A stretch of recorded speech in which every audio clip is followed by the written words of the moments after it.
Je suis supposé vous entretenir du régime douanier à Mayotte, avant cela, qu'il me soit permis d'allumer quelques contre-feux, déjà pour baliser le sentier vers lequel je souhaite vous conduire, mais aussi, et je le conçois aisément, pour me dédouaner lâchement, bien évidemment, des insuffisances et approximations des propos que je vais tenir dans les 16 prochaines minutes. Donc, bien évidemment, sur ces questions-là, il y aura des faiblesses, puisque si la départementalisation est effective depuis 4-5 ans, la reeuropéisation, elle, n'est effective que depuis le 1er janvier 2014. Donc forcément, les conclusions que je pourrais tirer au jour d'aujourd'hui ne pourront être péremptoires et auront des faiblesses intrinsèques, étrangères, bien évidemment, à ma faiblesse naturelle. Cela étant dit, très rapidement, contre-feu tel que j'ai pu l'indiquer, dans un premier temps, ça a été brillamment et suffisamment abordé, la distinction entre PTOM et RUP ou RUP, pour reprendre la facilité du professeur Ziller. Je n'y reviendrai pas plus en avant, la clause passerelle a été bien indiquée là aussi. Cela étant, il me faut vous indiquer un petit détail, si j'ose dire, puisque le changement de statut européen, donc le basculement soit du statut de PTOM vers celui de RUP ou inversement, à mon sens, encore une fois, je pourrais être contredit, s'appuie d'abord sur des données économiques. Dans un premier temps, le volet financier, et notamment les fonds structurels. Hélène Pongé-Arpaët vient d'en parler. Et dans un second temps, bien évidemment, tout ce qui touche au volet commercial, et notamment la question des barrières douanières. Donc théoriquement, lorsqu'on est un territoire européen et on veut changer de statut, il faut en priorité envisager ces deux questions-là. Je le ferai avec beaucoup moins de talent qu'Hélène, mais je vais parler du deuxième volet. La question des barrières douanières. La question des barrières douanières, avant d'embarquer sur ce terrain-là, juste quelques, là aussi, contre-feux à allumer, puisque je ne parlerai que des importations. Normalement, les barrières douanières et le volet commercial, et on le sait notamment depuis le lycée, ce sont deux volets, c'est la partie exportation et c'est la partie importation. Sur le terrain de l'exportation, je n'aborderai pas cette question puisque le libre accès au marché européen, c'est-à-dire en exemption de droits de douane et de taxes d'effet équivalents, ce libre accès est le même pour tous les territoires. Donc que vous soyez RUP ou PTOM, vous avez un libre accès au marché européen. Donc parler de cette question n'a réellement pas d'utilité puisque ça n'a pas d'incidence. Là aussi, de manière totalement prosaïque, ça n'a pas d'incidence puisqu'au jour d'aujourd'hui, et si on reprend les rapports de l'IDOM, de l'Institut d'émission d'outre-mer, on se rend compte que les exportations de Mayotte vers l'Union européenne sont totalement anecdotiques. Si on prend les chiffres de 2013, lors de la dernière année en tant que PTOM, il y avait à peu près 17 500 euros d'exportation sur l'année 2013. L'année dernière, ça s'est avoisiné à peu près 160 000 euros, donc c'est totalement anecdotique. Là aussi, certaines exportations n'existent plus à Mayotte. On n'exporte plus la vanille, on n'exporte plus l'ilang-ilang. Donc s'il fallait vraiment recenser, si j'ose dire, les produits exportés vers l'Union européenne, on s'arrêterait à un seul produit, le poisson d'élevage aquacole, qui, comme tout le monde le sait, subit aussi quelques problématiques, si j'ose dire. Cela étant dit, et une fois que j'ai élaguer un peu ces premières questions, sans faire preuve d'aucune imagination, je vous prie de trouver la force de me pardonner. Je vais dans un premier temps évoquer, encore une fois sans preuve d'originalité, le statut de Mayotte et notamment le régime douanier sous le statut de PTOM. Et puis dans un second temps, vous proposer une lecture plus actualisée et peut-être plus intéressante du statut de Mayotte dans le cadre de son statut de région ultrapériphérique. Donc, en tant que pays et territoire d'outre-mer, et là peut-être on est en péremptoire sur ce terrain, puisque je pense qu'il faut quand même être synthétique, et mon propos sera vraiment très fugace, je vous renverrai vers la version écrite qui sera beaucoup plus détaillée, vous dire que lorsqu'on est pays et territoire d'outre-mer, lorsqu'on est un territoire sous ce statut, on bénéficie d'une faculté permanente de protéger son marché local. C'est déjà une particularité. Au jour d'aujourd'hui, vous le savez, l'octroi de mer doit faire l'objet d'une autorisation ponctuelle, systématique de la part de l'Union européenne. Vous êtes un pays et territoire d'outre-mer et pour parler trivialement, vous n'avez pas à demander l'autorisation de l'Union européenne pour tout simplement infliger des droits de douane et taxes d'effet équivalents. Donc, comme nous l'apprenons aux étudiants de Master 1 droit public, et d'ailleurs j'en vois quelques-uns dans la salle, je martèle d'ailleurs ces éléments-là en leur disant que dès lors qu'on appartient à l'Union européenne, on est sur le territoire de l'Union européenne, les droits de douane et taxes d'effet équivalents sont interdits entre les États membres. Particularité lorsqu'on est pays et territoire d'outre-mer, et c'était le cas de Mayotte jusqu'au 31 décembre 2013, on n'appartient pas au territoire de l'Union, partant de là, hors du champ d'application territoriale de l'Union européenne, vous êtes totalement libre, bien évidemment, d'appliquer le droit, et à quelques exceptions près, j'y reviendrai peut-être dans la discussion, le droit sans, encore une fois, demander une autorisation anticipée. Dès lors, du fait de leur situation, je dirais que ces territoires bénéficient d'une préférence asymétrique, puisqu'elles ont un libre accès au marché européen, mais, à contrario, elles peuvent infliger les produits européens arrivant sur leur territoire de droits de douane et taxes d'effet équivalents. Là aussi, un bref retour historique pour vous indiquer que lors du traité de Rome en 1957, la conception elle était assez simple. La perception des droits de douane et taxes d'effet équivalents avait deux objectifs. Le premier objectif était tout simplement de permettre à ces territoires de protéger, de soutenir le développement de leur production locale. Et dans un second temps, le fruit, si j'ose dire, de ces droits de douane pouvait permettre d'alimenter les budgets locaux. Donc, la logique, elle était celle-là. C'était une logique, si j'ose dire, binaire. Dans les faits, on s'est très vite rendu compte que déjà cette perception, c'était une faculté. Elle a été systématiquement utilisée.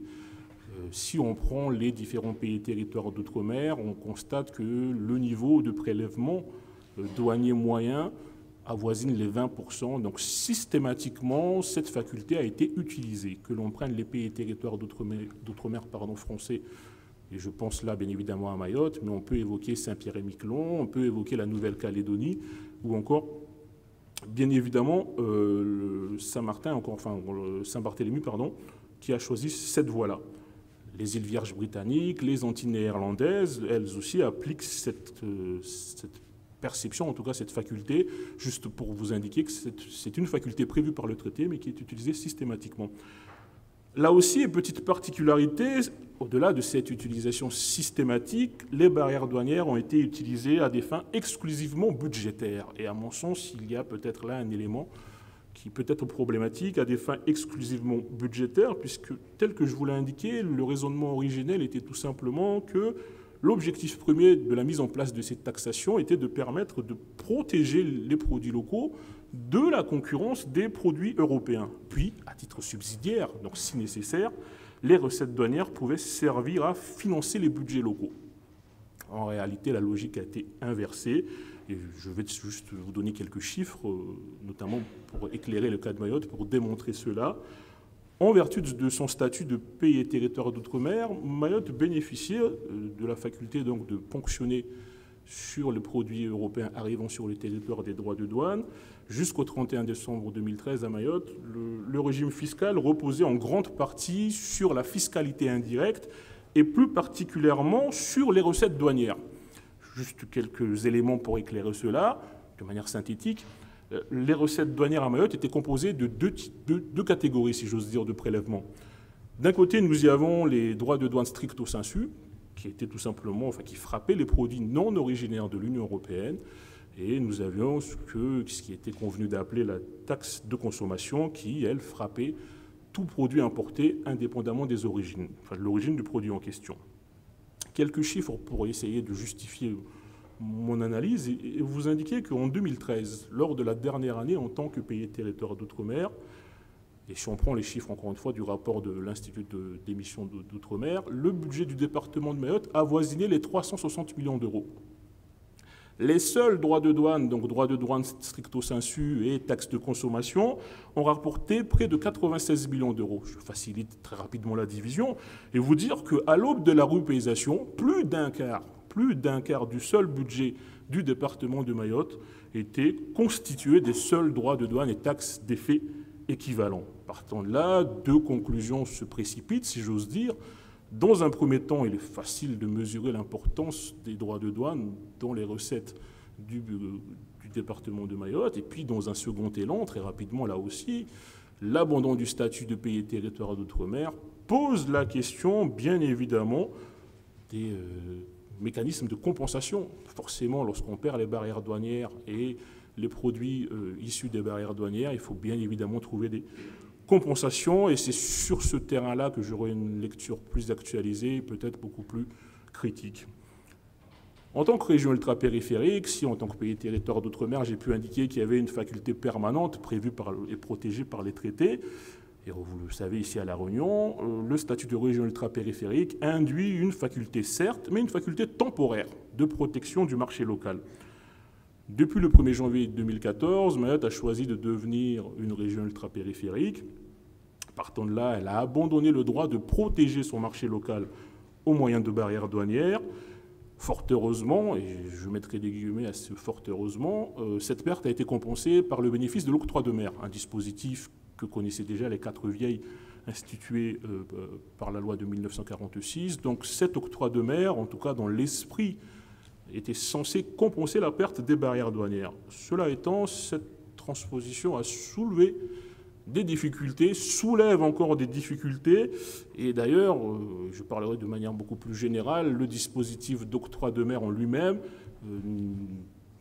après 2020, à mon sens en tout cas, il n'est pas sûr que ce dispositif sera reconduit. Donc je tenais à vous entretenir de ces différents éléments. Donc déjà, vous parlez de la transposition problématique de l'octroi de mer, puisque tel que j'ai pu l'indiquer, compensation offerte par l'octroi de mer, deux questions là aussi se sont très rapidement posées. Première question était de savoir, la première inconnue en tout cas, portait sur la répartition de l'octroi de mer.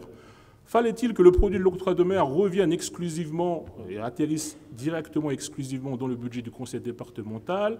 Fallait-il opter pour un financement exclusif pour les communes mahoraises ou fallait-il couper la poire en deux, si j'ose dire, et opter pour une répartition, à défaut d'être équitable, en tout cas, pouvant contenter à minima les différents acteurs? Sur ce terrain-là, la problématique a été particulière puisque le législateur a fait un peu une valse à 3 temps, si j'ose dire, et je reviendrai sur cette question. La deuxième incertitude, c'est bien évidemment la question du rendement, puisque en cas de décalage négatif entre les sommes encaissées lorsque le territoire était payé territoire d'outre-mer et de l'autre côté le produit de l'octroi de mer, si jamais le décalage tel que je l'ai indiqué était négatif, qui allait compenser? Le différentiel serait-il pris à la charge, oui, en effet de l'État? Et surtout, à quelle hauteur? Et est-ce que ce différentiel serait pris en compte et pris en charge de manière systématique? Et quelle était la garantie législative qui permettrait cela? Donc déjà, dans un premier élan, vous dire que, au regard des balbutiements de la fiscalité locale, et sur ce terrain-là, le problème d'adressage et autres, bien évidemment, ne permettent pas au jour d'aujourd'hui d'avoir une fiscalité locale digne de ce nom.